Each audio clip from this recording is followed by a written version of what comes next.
Bonjour, une grande joie de se retrouver autour de la parole de Dieu pour pouvoir échanger. Nous allons prier comme il est écrit dans la parole de Dieu, que le Saint-Esprit ouvre notre intelligence afin que ce que nous allons recevoir de la parole de Dieu tombe dans la bonne terre et que cela puisse porter du fruit digne de la gloire de notre Dieu. Cher Saint-Esprit, nous avons besoin de toi. Cher Saint-Esprit, nous te prions de guider ce moment de partage, d'ouvrir notre intelligence afin que nous puissions comprendre la profondeur de la parole de Dieu et que, cher Saint-Esprit, les interrogations que nous avons les uns les autres, toi, par ta grâce, parce que tu sondes les cœurs et les reins, tu puisses ainsi répondre aux interrogations des uns et des autres. Nous voulons te rendre gloire et te dire merci au nom de Jésus-Christ. Amen. J'aimerais partager aujourd'hui sur une question que nous abordons souvent. Des fois, nous trouvons des réponses, des fois, nous ne trouvons pas, ou alors nous faisons exprès de ne pas trouver des réponses. Je crois que c'est important. Nous avons toujours le thème de Jésus-Christ est le même, hier, aujourd'hui et éternellement. J'aimerais que nous puissions ensemble aborder dans la parole de Dieu, allant dans l'évangile selon Matthieu, chapitre 6, et nous allons lire donc quelques passages. Alors, qu'est-ce que Jésus nous dit au travers de ce passage de Matthieu, chapitre 6? Comme il est le même hier, aujourd'hui, éternellement, nous allons savoir sur quoi Jésus veut nous instruire. Alors, voilà ce que nous lisons à partir donc du verset 6. Mais quand tu pries, c'est-à-dire au moment où tu décides de prier, entre dans ta chambre, ferme ta porte et prie ton Père qui est là dans le lieu secret, et ton Père qui voit dans le secret te le rendra. En priant, ne multipliez pas de vaines paroles, comme les païens qui s'imaginent qu'à force de paroles, ils seront exaucés. Ne leur ressemblez pas, car votre Père sait de quoi vous avez besoin avant que vous le lui demandiez. Voici donc comment vous devez prier. Notre Père qui es aux cieux, que ton nom soit sanctifié, que ton règne vienne, que ta volonté soit faite sur la terre comme au ciel. Donne-nous aujourd'hui notre pain quotidien. Pardonne-nous nos offenses comme nous aussi nous pardonnons à ceux qui nous ont offensés. Ne nous induis pas en tentation, mais délivre-nous du malin, car c'est à toi qu'appartiennent dans tous les siècles le règne, la puissance et la gloire. Amen. Et il continue un peu plus loin, les versets 14 et 15, il dit « Si vous pardonnez aux hommes leurs offenses, votre Père céleste vous pardonnera aussi. Mais si vous ne pardonnez pas aux hommes, votre Père ne vous pardonnera pas non plus vos offenses. » Voilà donc Matthieu 6, versets 6 à 15. Jésus nous parle, que je dis déjà, quand vous priez, quand vous prenez la décision de prier, la prière, c'est notre façon de venir au Seigneur. La prière, c'est notre façon de parler avec notre Seigneur. La prière, c'est notre façon de nous exprimer. La prière, c'est notre façon de présenter notre besoin à notre Dieu. Et il dit quand? Parce que souvent, on pose la question aux chrétiens, est-ce que tu pries? Il dit, je n'ai pas envie de prier. Ils pensent que ça doit se déclencher, l'envie de prier. Non. Là, il est dit quand vous priez. Au moment où vous décidez de prier. Donc, il faudrait que tu le déclenches en toi, ce désir de pouvoir prier. Ça ne viendra pas tout seul. C'est sûr que des fois, il y a la prière qui vient tout seul. Quand on est dans la détresse, quand on ne sait pas où on va, quand on est vraiment coincé, alors là, on n'a pas besoin de déclencher. Ça vient tout seul. Mais normalement, il est important que toi et moi, nous puissions déclencher le moment de prière. Donc Jésus dit, quand tu pries, tu entres dans ta chambre et tu fermes la porte et tu pries ton Père qui est dans le lieu secret. C'est-à-dire que tu n'as pas besoin de faire la publicité pour faire croire aux gens que tu pries. Pour dire aux gens que voilà, je m'en vais prier maintenant. À quoi ça sert? Je crois que Jésus a dit que celui qui fait ça, de la part des hommes, il a reçu sa récompense. Mais de la part du Seigneur, Je n'ai pas fait beaucoup de calculs, mais je suis sûr et certain d'une chose. 5399,76 multiplié par 0 égale 0. Donc ça veut dire quoi? Ça veut dire que si tu te mets à faire ta publicité pour que les gens te voient, très bien, les gens vont t'applaudir, vont te féliciter, mais aux yeux de Dieu, c'est 0. C'est Jésus qui l'a dit. Donc entre dans ta chambre, ferme ta porte et prie ton Père.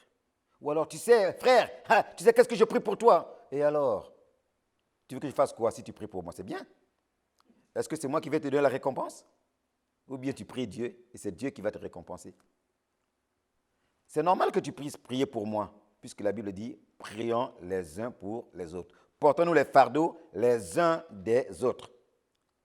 Et nous recevons une récompense, pas du frère ou de la sœur, mais de Dieu. Dans l'Ésaïe 49, nous allons à partir du verset 5. Il dit, maintenant l'Éternel parle.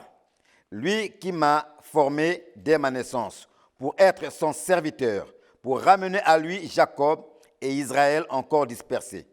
Car je suis honoré aux yeux de l'Éternel et mon Dieu est ma force.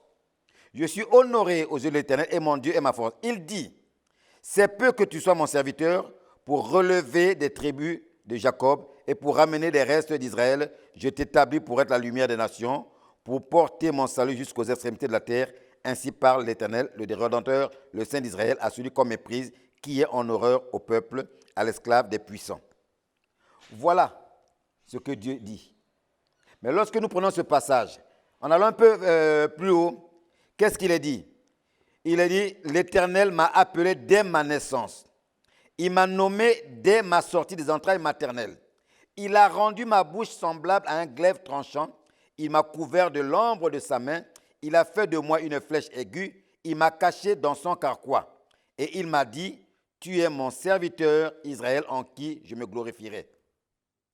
Voilà ce que Dieu a fait. C'est lui, parce qu'il a reconnu. Il dit, l'Éternel m'a appelé dès ma naissance. L'Éternel m'a nommé dès ma sortie des entrailles maternelles. C'est Dieu qui l'a fait. Et il a fait de moi une flèche aiguë. Il m'a caché dans son carquois. Et il m'a dit, Dieu m'a dit, tu es mon serviteur, tu es ma servante, je vais me glorifier en toi. Maintenant, écoute la réponse de l'être humain. Le verset 4. Et moi, j'ai dit, c'est en vain que j'ai travaillé, c'est pour le vide et le néant que j'ai consumé ma force. Oui, les gens sont ingrats, c'est sûr, c'est certain. Mais qu'est-ce qui est dit la suite? Il dit, mais, il se ravise, mais mon droit est auprès de l'Éternel et ma récompense auprès de mon Dieu. Quand tu pries, entre dans ta chambre et ferme ta porte et prie ton Père qui est dans le lieu secret. C'est lui qui va te récompenser. N'attends pas la récompense de la part des humains. Tu risques d'être frustré. N'attends pas la récompense de la part des humains. Tu risques d'être déçu et triste. Mais attends ta récompense de la part de ton Dieu. C'est ton Dieu que tu pries. Les hommes seront toujours ingrats. Rappelons-nous une chose, bien-aimée. Un jour, Jésus décide de rentrer dans Jérusalem. Qu'est-ce que les hommes font? Il y en a qui mettent les vêtements par terre, ils coupent les rameaux, le fameux dimanche des rameaux, n'est-ce pas? Et tout le monde crie, Hosanna au fils de David. Tout le monde crie, applaudit. Vous lisez la parole de Dieu. 8 jours après, ce sont les mêmes qui ont applaudi hier, qui la nourrissent, qui disent, crucifie-le, crucifie-le. Voilà ce que l'homme fait. Voilà pourquoi il s'est ravi. Il dit non, même moi, je dis une chose, ma récompense n'est pas auprès des hommes. Je ne m'attends pas aux hommes, je m'attends à Dieu. Parce que c'est Dieu qui m'a appelé, parce que je suis honoré aux yeux de l'Éternel et mon Dieu est ma force. Mon frère, ma soeur, si tu attends que ce soit l'homme qui t'encourage, l'homme qui soit ta force, eh bien tu as tout faux. Tout ce que tu auras semé sera multiplié par 0. Et le résultat, tu le sais. Ici, il dit, c'est peu que tu sois mon serviteur, Dieu dit, pour relever les tribus de Jacob, pour ramener les restes d'Israël. Je t'établis pour être la lumière des nations, pour porter mon salut jusqu'aux extrémités de la terre. On aime ça être la lumière des nations. C'est quelque chose de formidable. Mais vous savez, lorsque vous prenez une pièce de monnaie, il y a deux faces. Amen. Il y a deux faces. Qu'est-ce que je veux dire? Être la lumière des nations, c'est une très, très, très bonne chose. Il y a une expérience. Prenez un point de lumière dans la rue, dans la campagne, quelque part, où il n'y a rien. Mettez la lumière, elle va briller. À un moment donné, les insectes qu'il y a alentour vont venir s'agglutiner sur ce point lumineux, au point donc pratiquement de cacher toute la lumière.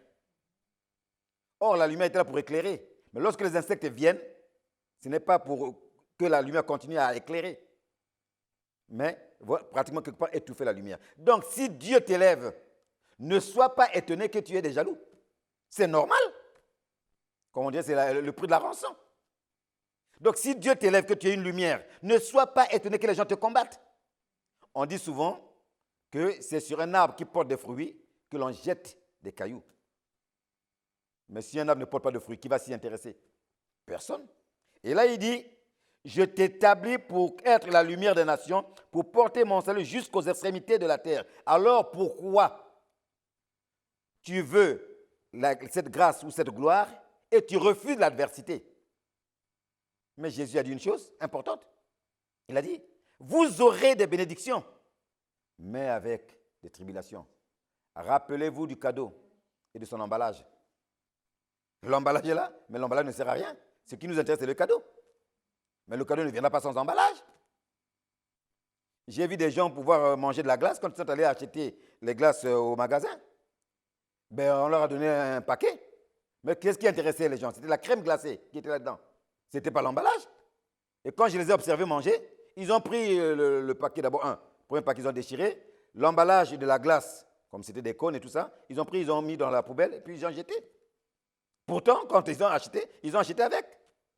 Et quand on regarde très bien, le commerçant qui a vendu, ben, il a dû peut-être quelque part taxer ça ou facturer ça, je ne sais pas. J'en sais rien. Je ne suis pas commerçant. Donc, si Dieu dit qu'il t'a établi pour que tu puisses être la lumière des nations et pour que tu puisses porter son salut jusqu'aux extrémités de la terre, c'est normal qu'à un moment donné, tu aies des attaques. Et lorsque tu as des attaques, eh bien, au lieu de commencer à te plaindre, au lieu de commencer à t'énerver, tourne-toi vers ton Dieu et présente-lui la situation.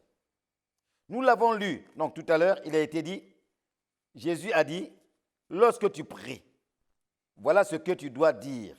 Notre Père qui es aux cieux, ainsi de suite. Nous la connaissons, cette prière-là, puisque chacun de nous tous, nous la faisons, cette prière. Mais souvent, j'aimerais quand même attirer notre attention sur certains points. Il a dit, le verset 12, non, le verset 10 dit, que ton règne vienne, que ta volonté soit faite sur la terre comme au ciel. Nous la disons bien, cette parole-là. Que ton règne vienne, que ta volonté soit faite sur la terre comme au ciel. Mais en réalité, si nous sommes honnêtes avec nous-mêmes, quand je prie, Seigneur, que ce soit ma volonté quand même.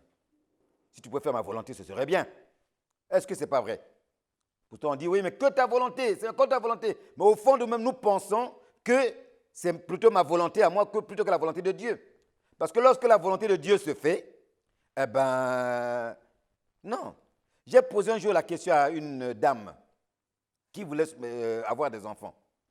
Elle a prié pour avoir des enfants, elle a prié. Et puis pendant qu'on était en train de prier, le Saint-Esprit m'inspire. Il dit, pose une question. Et j'ai pris la parole de Dieu, vous savez, dans le livre de Samuel. Et on a un tout petit peu médité sur la naissance de Samuel. J'ai dit, tu vois, ma sœur, Anne et Pénina et leur mari allaient chaque année au temple pour adorer, tout et tout. Donc, c'était bien réglé. Hein? Et puis, Anne a tellement pleuré pour avoir un enfant. Lorsque Dieu a exaucé Anne, eh bien, ce jour-là, après ça, Anne est tombée enceinte, mais à partir de ce moment, la vie de Anne a changé. Elle qui avait l'habitude d'aller tous les ans au temple, eh bien, puisque quand l'enfant est né, il fallait s'occuper de l'enfant. Donc, elle ne pouvait plus aller au temple. Donc sa vie a complètement changé. Si tu es prête à accepter, parce qu'un enfant c'est une bonne chose, mais si tu es prête à accepter ça, ses contraintes et même ses frustrations, il n'y a pas de problème, Dieu va te les donner. Mais si tu n'es pas prête, Dieu ne te donnera pas. Elle m'a regardé. J'ai dit, écoute, je ne sais pas, mais nous étions en train de méditer. C'est cette pensée que j'ai eue. Donc, à toi de voir. Voyez-vous? Donc, souvent, nous demandons des choses, Seigneur, que ta volonté soit faite. Alors qu'au fond de moi, c'est que ma volonté soit faite. Et si nous allons un peu plus loin, on dit quoi? Si deux personnes s'accordent pour demander une chose quelconque à Dieu, cela leur est accordé. Et là, entre ma bouche et mon cœur, il n'y a même pas d'accord là. Hein? Ma bouche dit une chose, alors que mon cœur pense autrement. Pourtant, les deux sont dans le corps, le même corps. Voyez-vous? Alors, donc, que ta volonté soit faite sur la terre comme au ciel. Et ensuite, il dit, donne-nous aujourd'hui notre pain de ce jour. Il dit, pardonne-nous nos offenses, comme nous pardonnons aussi à ceux qui nous ont offensés. Un autre point, le pardon.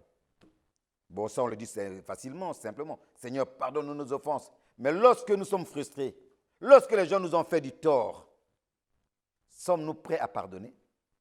Jésus l'a rappelé en bas, il a dit, si vous pardonnez aux hommes leurs offenses, votre Père céleste vous pardonnera aussi. Mais si vous ne pardonnez pas aux hommes, votre Père ne vous pardonnera plus vos offenses. C'est facile d'aller demander pardon à Dieu. Nous demandons pardon à Dieu parce que nous savons que nous avons péché contre Dieu.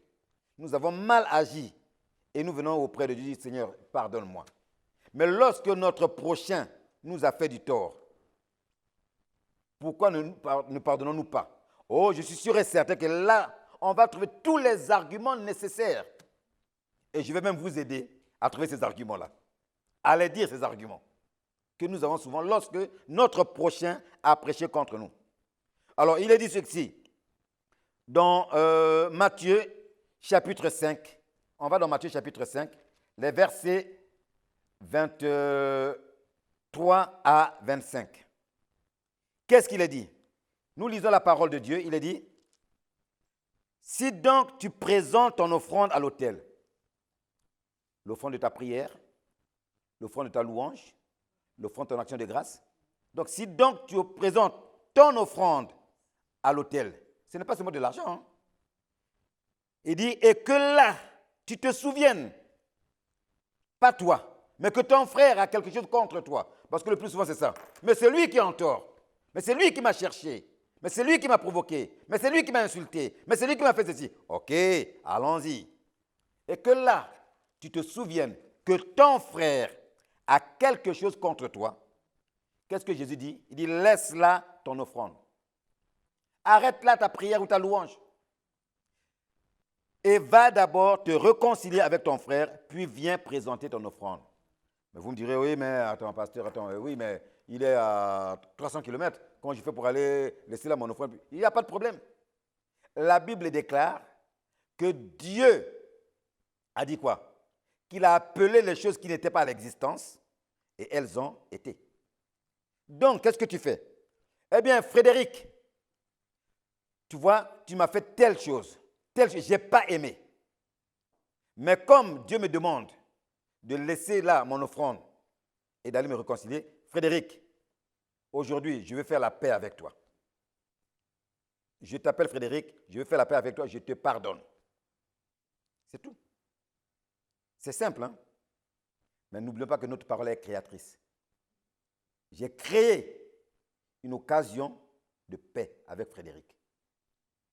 Dieu a écouté cela, puisqu'il a dit que sur ta parole, tu seras jugé. Sur ta parole, tu seras justifié ou tu seras condamné. Donc j'ai dit cela, Frédéric, voilà, je veux faire la paix avec toi aujourd'hui. Tu m'as fait énormément de tort. Peut-être que je n'aurai pas le courage, si je vois Frédéric en face de moi, de le lui dire. Mais là, au moins, j'ai la possibilité de le dire. Il est peut-être à 300 km, à 500 km, mais je lui dis. Et Dieu est témoin. Puisque la Bible déclare que vous rendrez compte à Dieu de tout ce que vous direz et vous ferez. Donc, je l'ai dit. Et voilà, je me réconcilie avec Frédéric. Puisque moi, je n'ai rien fait. Non, moi, je suis innocent, moi. Il n'y a que les autres qui m'en veulent. Moi, moi, je suis blanc comme neige. Moi, je suis innocent. Ce sont les autres qui font toujours. Oui, ok, les autres te font des crasses. D'accord? Et voilà l'occasion. Si vous ne pardonnez pas aux hommes leurs offenses, votre Père ne vous pardonnera pas non plus. Un jour, nous étions en train de prier Et puis, on m'a demandé d'aller prier pour une dame qui était à l'hôpital, une grande responsable d'une société. Pendant que nous sommes en train de prier, le Saint-Esprit me parle. Et il me dit, mais pardon. J'ai dit, pardon. J'ai dit, mais Seigneur, pardon. Il dit, ok, d'accord, j'obéis. Puis il dit, mais ma soeur, dis-moi. Oui, il dit, vous aurez ta maladie. Et essaie de me décrire ta maladie. Alors, essaie de me décrire, il dit, oui, j'ai fait des visites, j'étais à tel endroit, on a fait des scanners, on a fait des ceci, tout ça. On ne trouve rien. Et pourtant, je suis malade. Je ne vais pas bien. Regarde, je ne vais pas bien. Je dis, s'il te plaît, ce n'est pas toi, mais quelqu'un d'autre. Est-ce que les gens ne t'ont pas fait des crasses? Ah oui, mais c'est vrai. Un tel, mais je ne pardonnerai jamais. Je dis, ma soeur, voilà le problème. Je dis, comment ça? Mais non, c'est eux qui ont tort. Parce que. Je dis, ok. Allons dans la parole de Dieu. Prends, elle est où ta Bible? Prends ta Bible. J'aime ça, hein, faire lire aux gens leur Bible. Parce que quand je prends dans ma Bible, on dit, oh non, c'est la Bible du pasteur. Non, c'est ta Bible à toi. Allez, prends ta Bible. Va tenter le passage. Lis, qu'est-ce qui est dit? Elle a lu. Elle dit, pardonne-nous nos offenses comme... J'ai dit, il n'y a pas de virgule ni de point de virgule, hein, apparemment. J'ai dit, bon, alors est-ce que maintenant tu veux qu'on s'arrête là et faire ce que Dieu demande? J'ai du mal à sortir. Hein. J'ai dit, t'en fais pas. Dieu ne t'accuse pas, mais allons-y. Prenons Matthieu chapitre 5.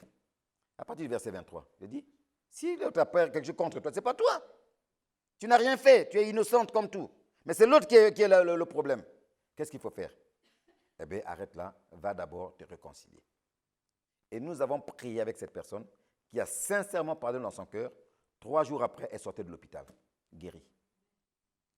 Voilà comment Dieu a apporté la guérison dans la vie, dans le corps de cette femme-là. Mais Jésus dit, ok, si ton frère, pardonne-nous nos offenses, comme nous pardonnons aussi à ceux qui nous ont offensés. Et on va aller donc plus loin, il dit, dans Marc chapitre 11. Alors, que nous dit la parole de Dieu en Marc chapitre 11 et les versets 24 à 26. Voilà ce que la parole de Dieu nous dit en Marc 11, versets 24 à verset 26. C'est pourquoi je vous dis, tout ce que vous demanderez en priant, croyez que vous l'avez reçu et vous le verrez s'accomplir. Il ne s'arrête pas là. Il dit, lorsque vous êtes debout, faisant votre prière, parce que souvent les gens s'arrêtent là. Hein. Dieu a dit, tout ce que tu demanderas en priant, crois que tu l'as reçu. Ouais, ça ne s'arrête pas là. Et Jésus va plus loin, il dit, conjonction de coordination, n'est-ce pas? Ça lie 2 phrases, 2 textes. Et lorsque vous êtes debout, faisant votre prière, si vous avez quelque chose contre quelqu'un,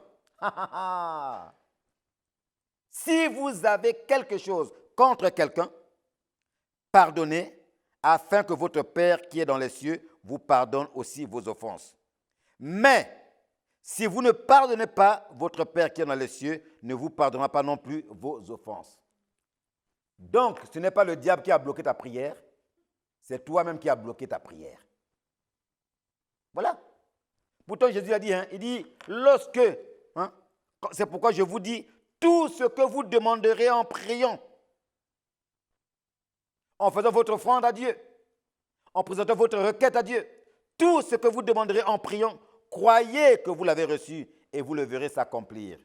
Et il s'arrête là. Et pendant que vous êtes en train de prier, si vous avez quelque chose contre quelqu'un, pardonnez. Afin que votre Père qui est dans les cieux vous pardonne également. Mais si vous ne pardonnez pas, vous bloquez tout. Si vous ne pardonnez pas, vous bloquez tout. Voilà pourquoi il est important, bien-aimé, que tu puisses pardonner à ton frère, à ta soeur, à ton prochain, à ton collègue de travail, à quiconque qui t'a fait du mal. Il est important parce que c'est pour toi, ce n'est pas pour toi une faiblesse, mais c'est une victoire. Et c'est un tremplin sur lequel Dieu te met pour que tu ailles beaucoup plus loin encore. Jésus l'a dit, il a enseigné. Et nous savons que Jésus-Christ est le même hier, aujourd'hui et éternellement. On t'a fait certainement une grâce, c'est possible. Qu'est-ce que tu veux? Tout à l'heure, nous l'avons lu dans Ésaïe. Il a dit, mais à un moment donné, je pense à tout ce que j'ai fait et je me rends compte qu'il n'y a pas de reconnaissance de la part des autres. Et j'ai dit, bon, mais c'est en vain que j'ai travaillé. Oui. Tu vois? C'est pour rien que j'ai fait tout ça. Je me suis cassé le nez, le dos pour rien du tout. Il s'est ravisé. Mais ma récompense n'est pas auprès des hommes. Ma récompense est auprès de Dieu. Alors, il est important que tu saches que lorsque tu pries, tu ne pries pas les hommes, tu pries Dieu. Même si tu dois intercéder pour les hommes, mais tu pries auprès de Dieu, tu les amènes au trône de la grâce, au trône de Dieu. Donc, n'attends pas ta récompense des humains parce que tu resteras dans la frustration. Attends au contraire ta récompense de Dieu. Parce que Dieu voit ton sacrifice. Et lorsque tu es en train de prier, arrête de faire de la publicité. Tu sais, je prie pour toi. Mais c'est bien, ma soeur. C'est bien, mon frère. Et alors, qu'est-ce que tu veux que je te dise? Est-ce que c'est moi qui t'ai demandé de prier? Non. Tu as eu à cœur de prier pour moi. Gloire à Dieu. Mais attends ta récompense de Dieu. On n'a qu'un patron. C'est lui qui va te récompenser. Ce n'est pas moi. Parce que ce que tu vas me demander en récompense par rapport à ta prière, peut-être que je ne suis pas en mesure de te donner ça. Qu'est-ce qui va se passer? Mais tu seras frustré. Bien-aimé, quand vous faites quelque chose, n'attendez, c'est vrai que ça fait chaud au cœur quand on vous dit merci. On est humain, c'est vrai, ça fait chaud au cœur. Parfois, n'attendez pas cela. Parce que si vous attendez cela, vous risquez d'être frustré et ne plus jamais rien faire. Mais si vous n'attendez pas, quand la personne vous dit merci, ok, il n'y a pas de problème, ça va, mais j'avance. Je suis là pour avancer, je ne suis pas là pour rester cloué parce qu'un tel ne m'a pas dit ceci, un tel... Mais non, ici il n'a pas dit, et alors? Est-ce que la vie s'arrête à ça? Non. Qui m'a appelé? Nous avons lu dans Ésaïe, il dit, c'est l'Éternel qui m'a appelé. C'est lui qui m'a établi. C'est lui qui a dit qu'il fera de moi la lumière des nations. Mais alors, ce n'est pas un homme qui a fait ça. Parce que si un homme vous élève, mon frère, ma soeur, demain, il va le chanter partout. S'il est là, c'est grâce à moi. Hein. C'est moi qui l'ai fait. Mais alors, est-ce que vous serez content de cela? Non. Voilà pourquoi je préfère être redevable à Dieu plutôt qu'à un homme. Et lorsque tu te mets à prier, mon frère, ma soeur, adresse-toi à ton Dieu. Attends-toi à ce que ton Dieu te récompense. N'attends pas à ce que ce soit l'homme qui puisse te récompenser. Parce que ça, tu n'auras que frustration et tu n'auras que tristesse, déception. Mais il est important que tu pries. Et là aussi, il y a une chose. Dieu nous demande de prier. Quand tu pries, combien de fois prenons-nous le temps de prier? Jésus, pratiquement au dernier moment de sa vie sur terre, il a dit à ses disciples, Matthieu chapitre 26, « Veillez et priez. Veillez et priez, afin de ne pas tomber en tentation. La chair est faible, mais l'esprit que Dieu a mis en vous est bien disposé. » Nous devons veiller prier. Mais combien de fois nous prenons le temps de prier? Oh, lorsqu'il y a une situation difficile, on prend la résolution de prier et on prie combien de temps? Pendant 1 jour, 2, 3 jours, et puis après, la flamme s'éteint ou alors elle baisse d'intensité. Alors que nous voyons que Jésus-Christ priait tout le temps. Il est important que nous puissions apprendre à faire cela. Si nous voulons voir les miracles de Dieu. Parce que nous sommes souvent devant des impossibilités. Rappelez-vous l'histoire d'Esther. Esther chapitre 3 et la suite. Où un décret a été annoncé. Et puis, c'était le roi a mis son sceau et tout. Donc, ça va se faire. Mais lorsque Esther et son équipe, Mardochée de son côté et son équipe, se sont mis à jeûner et prier, Dieu a transformé la situation. J'aimerais également vous apporter un petit témoignage. J'ai un ami, il est dans les affaires et tout cela, et puis à un moment donné, ses affaires n'ont pas très bien marché, et ça lui a créé des dettes, et surtout des dettes au plus haut niveau, jusqu'à 12 000 € de dettes. Mais le pauvre, il ne pouvait pas rembourser ça. Il n'avait pas fait exprès pour que ses affaires ne marchent pas. Vraiment, il a eu un coup dur. Et puis, il ne savait pas comment faire. Alors, il était harcelé, on lui a envoyé des huissiers. Et un jour, les huissiers sont venus, nous étions à la prison avec mon épouse. Ils sont venus, non, on est venu faire le constat chez vous parce que pour voir ce qu'il y a à prendre. Vous savez comment ça se passe. Et il vient me voir, il dit, voilà la situation que j'ai. Je dis, écoute, ok, pas de problème. J'ai dit, alléluia. Il dit, attends, t'es malade? J'ai une situation que tu me dis, alléluia, c'est quoi alléluia? Je dis, mais c'est bien. Je dis, nous allons prier. Il dit, mais arrête, il a prié. Il dit, nous allons prier. Ok? Mais j'ai dit, écoute, si tu es d'accord avec moi, on prie. Si tu n'es pas d'accord, ce n'est pas la peine. Il dit, non, non, non, non, non, on va le faire. Et nous avons prié. Nous avons demandé à que Dieu vraiment fasse justice. Que Dieu puis, pendant qu'on priait, Dieu a donné des directives. Comment faire? Il faut faire ça, telle démarche. Vraiment, il a fait les démarches en tremblant, il est allé même voir les huissiers, il leur a expliqué les situations. Et puis, un mois après, jour pour jour, il est allé le 3 juillet 2016 voir les huissiers. Le 4 août 2016, il a reçu la réponse des huissiers. Il dit, écoutez, votre dette est épongée. Tout ce qu'on vous demande, c'est de payer 392,60 € qui sont les frais de procédure. N'est-ce pas merveilleux? Voilà ce que la prière est capable de faire. La prière a permis que la dette soit épongée, de 12 000 € soit épongée et qu'il n'ait à procéder. Et on lui a même dit, écoute, tu n'as pas à payer ces 392 € tout d'un coup, tu peux faire un échéancier. N'est-ce pas merveilleux? Dieu nous surprend lorsque nous prions sincèrement. Dieu nous surprend lorsque nous avons mis ces deux conditions en route. Si tu as quelque chose dans ton cœur contre ton frère, va et te réconcilier. Si ton frère a quelque chose contre toi dans ton cœur, va te réconcilier. Le reste, c'est l'affaire de Dieu. Mais souvent, nous voulons agir à la place de Dieu. Vous savez, je suis un homme. Et quand on me demande de faire ce qu'une femme peut faire, vous savez, les femmes peuvent faire 2, 3, 4 choses à la fois. Non, c'est dans leur gène. Il n'y a pas de problème. Deux fois, à un moment donné, ma femme me demande, je suis en train de faire quelque chose. Je me dis, mais fais ça, mais fais ça. Je dis, oh, stop là. Et moi, je suis séquentiel. Une séquence, deuxième séquence, troisième séquence. Donc je vais partout. Mais toi, tu peux faire ça et ça et ça. Oui, tu as des capacités. Ce n'est pas comme ça. Dieu vous a doté de ça. Vous les femmes. Mais pas nous les hommes. Et vous? Elle peut se préparer pendant ce temps, elle s'occupe de l'enfant, elle sort, elle va voir la vaisselle. Attends, mais je ne peux pas faire tout ça. Je fais une chose d'abord, et puis après, je termine la deuxième, tout ça. Donc voilà. Donc si je n'ai pas rempli les conditions, comment voulez-vous que Dieu travaille derrière? N'oublions pas ce qu'il a dit dans la parole de Dieu. 1 Corinthiens 3, 9. Nous sommes ouvriers avec Dieu.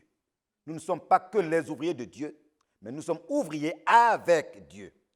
Donc Dieu fait sa part, je fais ma part. 1 Corinthiens 3, verset 9. Nous sommes ouvriers avec Dieu. Dieu veut travailler avec nous. Dieu veut que nous puissions participer à notre bénédiction. Dieu veut que nous puissions participer à notre victoire, à notre guérison. Dieu veut. Il veut nous associer à cela. Rappelez-vous dans le jardin d'Éden, lorsque Dieu a amené tous les animaux devant Adam, vous croyez que Dieu était incapable de leur donner des noms? Il a créé une grande chose. On dit souvent quoi? Qui peut le plus? Il peut le moins. Donc s'il a pu créer un animal, est-ce qu'il est incapable de lui donner un nom? Non. Mais il voulait que Adam participe à cette bénédiction. Il a dit, allez, Adam donne un nom à chaque animal. Et Adam a donné un nom à chaque animal. Jusqu'à aujourd'hui, les animaux portent le même nom. Voilà, Dieu veut que nous puissions participer à la bénédiction. Nous sommes ouvriers avec Dieu. Nous travaillons ensemble avec Dieu. Et j'aimerais te dire, toi qui m'écoutes, mon frère, ma soeur, au jour d'aujourd'hui, tu te rends compte que tu as prié, et la situation bloque. Peut-être que pendant que nous sommes en train d'échanger, le Saint-Esprit met sur ton cœur une situation, une personne à qui tu n'as pas pardonné. J'aimerais que tu le fasses maintenant. Que tu pardonnes à cette personne-là de tout ton cœur et que tu ne reviennes plus sur cette affaire. Une fois que tu as pardonné, tourne la page. Il ne faut pas avoir ce qu'on appelle le pardon congélateur. Ça veut dire quoi? Tu as pardonné aujourd'hui à Irène. Ensuite, 3 ou 4 mois après, Irène te fait une crasse. Hé Irène, tu te rappelles, hein, il y a 4 mois en arrière, je t'avais pardonné. Hein. Toi, tu ressors ce pardon-là. Non, c'est fini, tu as tourné la page. Lorsque Dieu nous pardonne, il tourne la page. Qu'est-ce qu'il nous a dit dans 1 Jean 1? Même si nous avons 1 Jean 1, 9. Si nous avons péché et que nous lui confessons notre péché, il est fidèle et juste. Non pas seulement pour nous pardonner, mais pour nous purifier de toute iniquité. Il tourne la page. Donc apprends également à tourner la page. Si tu veux que Jésus-Christ continue à agir avec puissance et autorité dans ta vie, parce que Jésus-Christ est le même hier, aujourd'hui et éternellement. Il n'a pas changé. Et il veut faire dans ta vie des très très grandes choses. Et il faut que tu prennes également la résolution de passer du temps dans la prière. Je ne veux pas te dire de passer 1 heure, 2. Non. Vous savez, même des petites séquences. Mis bout à bout, ça peut faire peut-être quelques temps de prière dans la journée. Tu prends 5 minutes le matin, puis dans le cours de la journée, tu prends 4-5 minutes, 10 minutes par-ci, par-là. À la fin de la journée, tu auras peut-être fait 30, 40 ou même 1 heure de prière. Je n'en sais rien. Tout dépend de toi.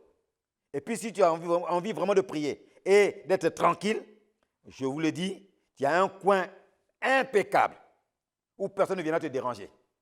Va dans les toilettes. Et enferme-toi dans les toilettes. Là, personne ne viendra te déranger. Même si les gens tambournent sur la porte, tu es là tranquille. Qui est-ce qui va ouvrir la porte? Tant que tu as fermé à l'intérieur, personne. Et là, tu pries ton Dieu. N'est-ce pas merveilleux? Vous voyez comment les choses peuvent nous servir? Alors, nous allons prier, si tu veux, pour que le Saint-Esprit de Dieu, qui est en train de parler à ton cœur, t'aide à véritablement pardonner. Il faut que tu pardonnes à ton frère. Il faut que tu pardonnes à ta sœur. Il faut que tu pardonnes à ton prochain. Cher Saint-Esprit, merci pour ta parole. Nous crions à toi maintenant, cher Saint-Esprit, pour que tu touches le cœur de mon frère, tu touches le cœur de ma sœur, qui a un blocage dans sa vie. Et ce blocage vient du fait qu'il n'a jamais voulu pardonner, qu'elle n'a jamais voulu pardonner. Parce qu'un jour, quelqu'un lui a fait une grâce. Mais tu as dit, Jésus-Christ, dans ta parole, que si nous pardonnons aux hommes nos offenses, notre Père nous pardonnera aussi. Mais si nous ne pardonnons pas aux hommes leurs offenses, notre Père ne nous pardonnera pas. Voilà pourquoi nous crions à toi, cher Saint-Esprit. Parce que la Bible déclare dans Romains chapitre 8 que tu es celui qui nous aide dans nos faiblesses. C'est vrai, parfois c'est difficile de pouvoir pardonner. Cher Saint-Esprit, viens aider mon frère, viens aider ma soeur dans ce moment de faiblesse, dans ce moment de sa vie, à pouvoir pardonner à son prochain. Et que là, Seigneur, le mur qui faisait obstacle, le mur qui empêchait la bénédiction de Dieu de descendre dans sa vie, s'écroule maintenant et que la bénédiction de Dieu descende avec abondance dans la vie de mon frère et de ma sœur. Je crie à toi, mon Dieu, mon roi, pour que tu le fasses dans le cœur de mon frère. Merci, Seigneur. J'ai ainsi prié au nom de Jésus-Christ. Amen.